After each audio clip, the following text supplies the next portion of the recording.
Hello guys, നമ്മളെ നൗഷീൻ്റെ എൻഗേജ്മെൻറ്റിൻ്റെ video ഞാൻ ഇട്ടിട്ടുണ്ടായിരുന്നു. അപ്പോൾ അതിന് പോകാനുള്ള ഒരുക്കത്തിലിരിക്കുമ്പോൾ ഒടുക്കത്തിലെ മഴ. ഉമ്മനെ വിളിച്ച് നോക്കിയപ്പോൾ അവിടെ ഒരു തുള്ളി മഴ പോലും പെയ്തിട്ടില്ല എന്ന്. അങ്ങനെ കുറച്ച് നേരം വെയിറ്റ് ചെയ്ത് നോക്കിയപ്പോൾ ചെറുതായിട്ടൊന്ന് നിന്നിട്ടുണ്ട്.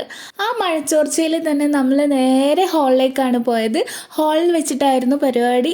അവിടെ എത്തിയ ഒരു 10 മിനിറ്റ് ആകുമ്പോഴേക്കും നമ്മൾ പിയാപ്പിള എത്തിയിട്ടുണ്ട്. ഈ പോണതാണ് കേട്ടോ നമ്മളെ പിയാപ്പിള നൗഷീൻ്റെ. എൻ്റെ ഉമ്മൻ്റെ പുതിയ ലുക്കാണ് കേട്ടോ ഇത്. അധികം ഷോളൊന്നും റോൾ ചെയ്യാത്ത ആളാണ് എൻ്റെ ഉമ്മ. അപ്പൊ ഈ ലുക്ക് എങ്ങനെ ഉണ്ടെന്ന് എല്ലാവരും ഒന്ന് കമന്റ് ചെയ്യണേ. പിന്നെ നമ്മളെ പെണ്ണിന്റെ എൻട്രി ആയിരുന്നു. അപ്പോൾ പെണ്ണ് നേരെ സ്റ്റേജിലേക്കാണ് പോണത്. അപ്പൊ അവിടെ നമ്മളെ ചെക്കൻ വെയിറ്റിംഗിലാണ്.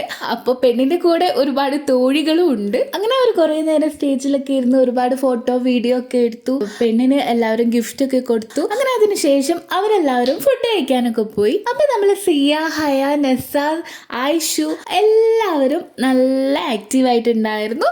അപ്പൊ അവരുടെ ഫോട്ടോസും വീഡിയോസൊക്കെ എടുത്തിട്ടുണ്ടായിരുന്നു. അങ്ങനെ അവരുടെ ഫുഡൊക്കെ കഴിഞ്ഞിട്ട് നമ്മുടെ കൂട്ടത്തിലുള്ള അത്യാവശ്യം ആൾക്കാരൊക്കെ ഫുഡ് കഴിക്കാനിരുന്നു കേട്ടോ. അപ്പം നമ്മൾ പോയി നോക്കിയപ്പോൾ നമുക്ക് സീറ്റില്ല. അങ്ങനെ അവർ കഴിച്ച് കഴിയുന്നത് വരെ വെയിറ്റ് ചെയ്തു. വേഗം സീറ്റിൽ പോയിരുന്നു. അപ്പം നമ്മൾ ഫുഡിന് വേണ്ടി വെയിറ്റിങ്ങിലായിരുന്നു. അപ്പോൾ തന്നെ എല്ലാവരും ക്ലിയർ ആക്കി നമുക്ക് ഫുഡ് വിളമ്പി തന്നു. അപ്പോഴേക്ക് വന്നവരൊക്കെ പോയിട്ടുണ്ടായിരുന്നു കേട്ടോ.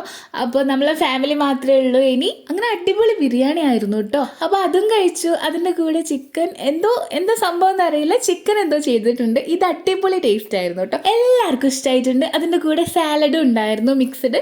അങ്ങനെ എല്ലാവരും കൂടെ ഇരുന്ന് കഴിക്കുകയാണ്. അപ്പോൾ ഫുഡൊക്കെ കഴിച്ചു കഴിഞ്ഞ് നമ്മൾ കൈയൊക്കെ കഴുകി വലിയ കാര്യത്തിൽ ഈ ഭാഗത്തേക്ക് പോയപ്പോൾ ഇവിടെ ഇതാണ് അവസ്ഥ. പിന്നെ ഒന്നും ചെയ്യാൻ പറ്റില്ലല്ലോ. പിന്നെ 2 മുന്തിരി എടുത്ത് കഴിച്ചിട്ട് നമ്മൾ നേരെ പുറത്തോട്ട് വന്ന് കുറച്ച് ഫോട്ടോസ് ഒക്കെ എടുത്തു. അങ്ങനെ അവിടുന്ന് ഇറങ്ങാണ്. അപ്പോൾ ഈ പരിപാടി എല്ലാവർക്കും ഇഷ്ടമായെന്ന് വിചാരിക്കുന്നു. അപ്പോൾ അടുത്ത വീഡിയോ കാണാം.